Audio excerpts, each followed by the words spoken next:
नमो नमः। प्रवाचिका अहंदया जोशी अत्र समेषां स्वागतम्। अधुना अग्रिमा कथा पठिष्यते। अस्तु तर्हि आरंभं कुर्मः। मी डोळे उघडून समोर पाहिले। सारे सारे संध्यारंग लोप पावले होते. आकाशात, अवकाशात, पृथ्वीवर सर्वत्र अंधाराचे राज्य सुरू झाले होते. त्या अंधाराकडे मी टक लावून पाहू लागलो. अज्ञानातून एक अतिप्रचंड कासव माझ्या रोखाने हरिणाच्या गतीने चाल करून येत आहे असा भास झाला मला. छे, ते कासव नव्हते, काळ पुरुष होता तो. सर्व भक्षक काळ त्यानेच त्या सुंदर संध्यारंगाचा स्वाहाकार केला होता. मला खिडकीपाशी उभे राहावेना, बाहेर पाहावेना. मी वळून महालात आलो. मंचकावर अंग टाकले. मुकुलिकेने प्रसाधनाची सिद्धता केव्हाच केली होती. ती माझ्या भोवती एखाद्या फुलपाखरासारखी उगीच भिरभिरू लागली. मी तिच्या सर्व हालचाली पाहत होतो.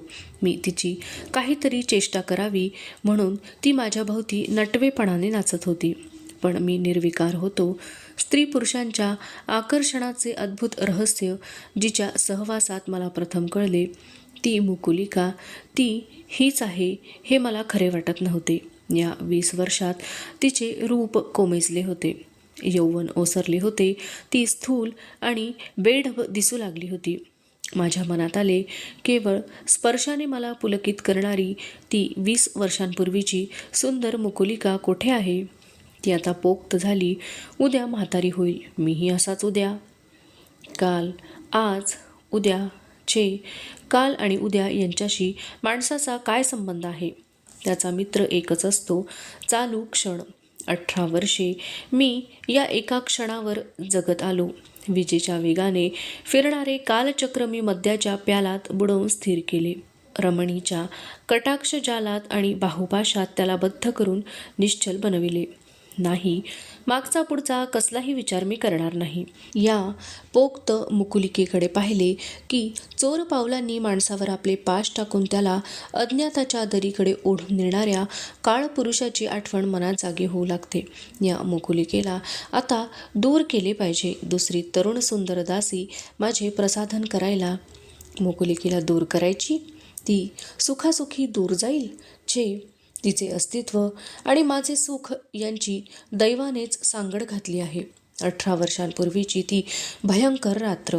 तुझ्या अंगाला मी कधीही स्पर्श करणार नाही अशी शपथ घेऊन मी देवयानीच्या महालातून बाहेर पडलो. अतृप्त वासनेच्या आगीत मी जळत होतो. अपमानाची विषारी शल्ये माझ्या काळजात चलत होती. नाही नाही त्या कल्पना मनात येत होत्या. सूड, संन्यास, आत्महत्या. शेवटी मी मुकुलिकेच्या गुरु महाराजांच्या मठाकडे गेलो. पूर्वी कुठेतरी या महाराजांना आपण पाहिले आहे असे मला वाटते, पण त्यावेळी मला काहीच आठवेना. पुढे लवकरच हे रहस्य उघड झाले. तो मंदार होता, निष्पाप अलकेच्या मृत्यूला कारणीभूत झालेला दुष्ट मंदार.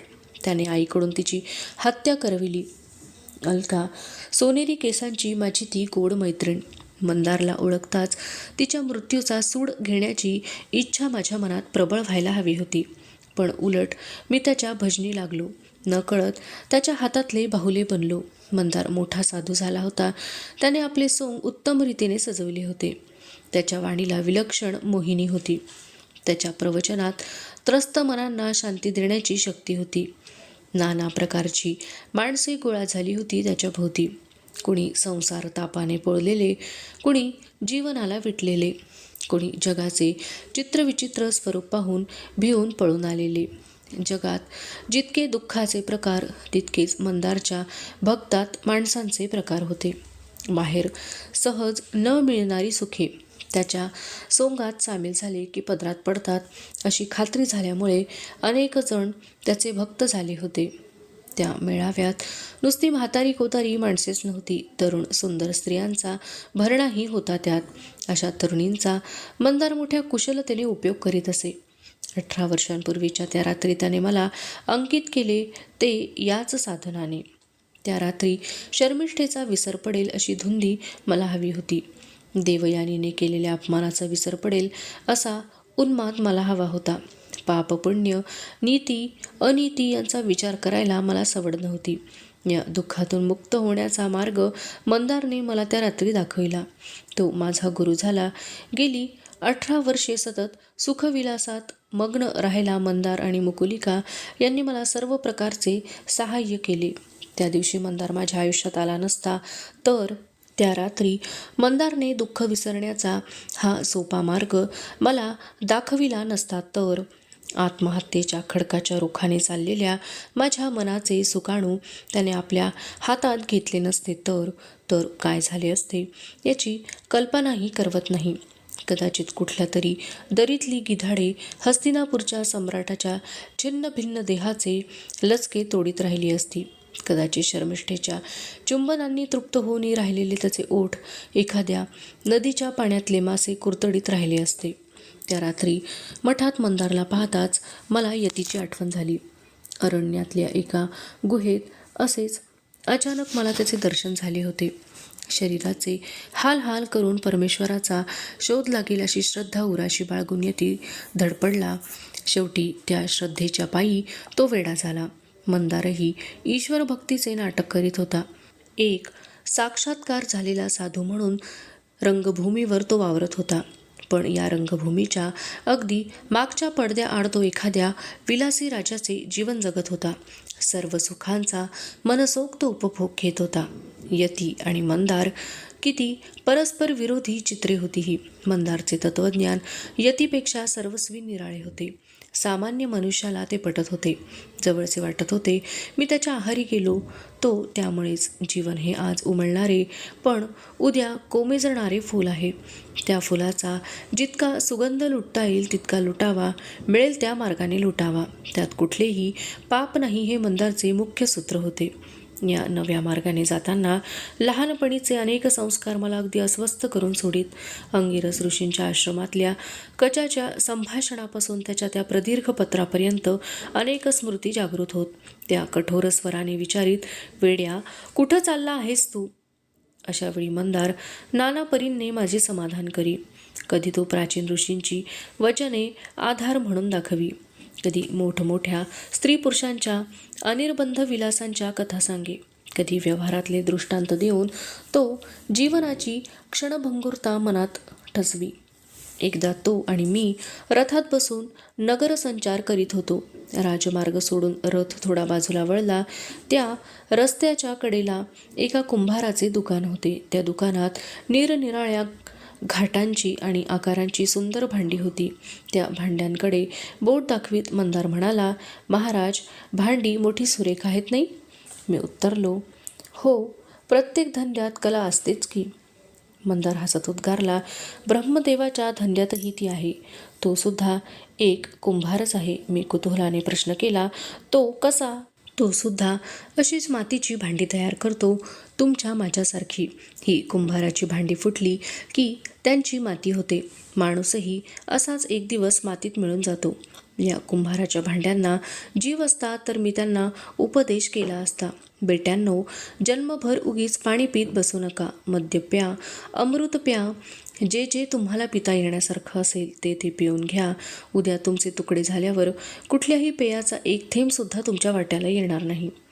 एकदा फिरत फिरत मंदार मला स्मशानात घेऊन गेला. तिथे चितेवर एका तरुणाचे प्रेत जळत होते. क्षणाक्षणाला त्या सुंदर देहाची राख होत होती. मंदारने त्या तरुणाची कथा मला सांगितली. परमेश्वराच्या प्राप्तीसाठी तो ब्रह्मचारी राहिला होता. त्याने आपल्या बालमैत्रिणीचा मनोभंग केला होता. ती जन्माची दुःखी झाली होती. मुकुलिकेने मनशांतीसाठी तिला मंदारकडे आणले होते आणि आज शेवटी हा तरुण चितेच्या मंचकावर ज्वालांचे पांघरुण घेऊन मृत्यूच्या आलिंगनात शून्यता मिळून जात आहे. आतापर्यंत त्याने कुठल्याही शरीरसुखाचा आस्वाद घेतला नव्हता. यापुढे त्याला कोणत्याही सुखाचा उपभोग घेता येणार नव्हता. त्या जळत्या चितेकडे पाहता पाहता मीच तिथे पडलो आहे असा मला भास झाला. हा माझा सुंदर सुदृढ उजवा हात, तो जळत आहे. आता पुन्हा हा हात मद्याचा प्याला माझ्या ओठांना लावणार नाही. पण माझे ओठ तरी कुठे जागेवर आहेत. त्यांचीही जळून राख होत आहे. त्यांना पुन्हा कुठल्याही सुंदर स्त्रीचे चुंबन घेता येणार नाही. ते अतृप्त आहेत. पण माझ्या खांद्यावर हात ठेवून मंदार म्हणाला, महाराज, जीवनाच्या जमा खर्चात उधारीला जागा नाही. जो आज सुगंधी फुलांचा वास घेत नाही त्याला तो उद्या मिळेलच असे नाही. या जगात उद्याची सोनेरी सकाळ उगवेल, उद्याची सुगंधी फुले फुलतील, पण त्या उद्याच्या जगात हा वास घेणाराच असणार नाही. असाच एकदा मंदार मला नगरातल्या एका पंडिताच्या घरी घेऊन गेला. त्या पंडिताला पाहून मी चकित झालो. बाबा मृत्यूशयीवर पडले होते तेव्हा माधव मला याच घरी घेऊन आला होता. त्यावेळी या महाशयांनी माझ्यापुढे ब्रह्म आणि माया यांची पुष्कळ पोपटपंची केली होती. आता हा गृहस्थ अतिशय वृद्ध झाला होता. त्याला कशाचीही स्मरण राहत नव्हते, नीट दिसत नव्हते, धड चालता येत नव्हते, पण त्याने तारुण्यात लाथडलेली सुखे त्याच्यावर उलटून त्याचा सूड घेत होती. टोपलीचे झाकण दूर करताच वर फडा काढणाऱ्या नागाप्रमाणे त्याच्या अतृप्त वासना वेड्या वाकड्या रीतीने प्रगट होत होत्या. तो घरात सहसा स्थिर राहत नसे, राजमार्गावर उभे राहायचे आणि येणाऱ्या जाणाऱ्या तरुण मुलीकडे टक लावून पाहायचे असा त्याचा क्रम सुरू झाला होता. पोरीसुद्धा त्याची कुचेष्टा करीत, पण ती त्याच्या गावीही नसे. त्याची मुले त्याला घरात नेऊन कोंडून ठेवीत, पण तिथेही तो कोळशाने भिंतीवर अभद्र चित्रे काढीत सुटे. त्या चित्रातल्या स्त्रिया अर्धनग्न असत. नातवंडांच्या देखत हा पंडित त्या चित्रांची चुंबने घेई. या पंडितांप्रमाणेच मंदारच्या मठात येणाऱ्या नाना प्रकारच्या तरुण आणि प्रौढ स्त्री पुरुषांची जीवने मी पाहिली. त्या सर्वांचे सार एकच होते. धर्म, नीती, पुण्य, आत्मा इत्यादी पवित्र शब्दांची मनुष्य हरघडी पूजा करीत असतो, पण ती जगाच्या डोळ्यात धूळ फेकण्याकरता मनातल्या मनात तो एकाच गोष्टीसाठी झुरत राहतो, ती म्हणजे सुख, शरीराच्या द्वाराने मिळणारे प्रत्येक प्रकारचे सुख. जीवन क्षणभंगुर आहे. या जगात कोणत्या क्षणी माणसाला मृत्यू येईल याचा नेम नाही. म्हणून आपल्याला मिळणारा प्रत्येक क्षण हा माणसाने सुवर्ण क्षण मानला पाहिजे. त्यातला रस, सुगंध, आनंद अगदी कठोरपणाने पिळून घेऊन माणसाने आपली सुखाची तृष्णा शांत केली पाहिजे. हे तत्त्वज्ञान मंदारने मला शिकवले. या नव्या जीवनमार्गावरला माझा प्रवास वायुवेगाने सुरू झाला. देवयानीच्या कठोर आणि निष्प्रेम वागणुकीमुळे त्याला विजेची गती मिळाली. अष्टोप्रहर विलासात मग्न राहायचे एवढेच माझे ध्येय बनले. 18 वर्षे ऋतुचक्र फिरत होते. वसंत, वर्षा, हेमंत यांचा पाठशिवणीचा खेळ अखंड चालला होता. 18 वर्षे कालचक्र फिरत होते. रात्र आणि दिवस चिरंतन लपंडावात मग्न होती. रात्र दिवसाला शोधून काढीत होती, दिवस रात्रीला शोधून काढीत होता. वर्षामागून वर्षे मागे पडत होती, पण माझ्या या जीवनक्रमात कधीही खंड पडला नाही, बदल झाला नाही. एखाद्या देवमूर्तीवर आज वाहिलेली फुले उद्या निर्माल्य म्हणून टाकून दिली जावीत, त्याप्रमाणे माझ्या सुखविलासांसाठी नवनव्या सुंदर तरुणी येत होत्या आणि जात होत्या. त्या कुठून येत होत्या आणि कुठे जात होत्या याची मी कधीच काळजी केली नाही. मला माझ्या सुखाचा प्याला सतत परिपूर्ण राहायला हवा होता. मंदार आणि मुकुलिका यांनी 18 वर्षे तो भरलेला ठेवला होता, अगदी काठोकाठ भरलेला ठेवला होता. पण या सुखविलासातल्या 2 रात्री अजून मला आठवतात. त्या मनाचे लचके तोडतात. काळ रात्रीसारख्या वाटतात त्या. एका रात्री माझी सोबतीण म्हणून मुकुलिकेने एक सुरेख तरुणी महालात आणली. तिला मंचकावर बसवले. मी मद्याच्या धुंदीत होतो. त्या तरुणीचे डोळे अतिशय सुंदर आहेत एवढेच ज्ञान त्यावेळी मला झाले. दुसरे काही मला कळले नाही. पहाटे मी सावध झालो.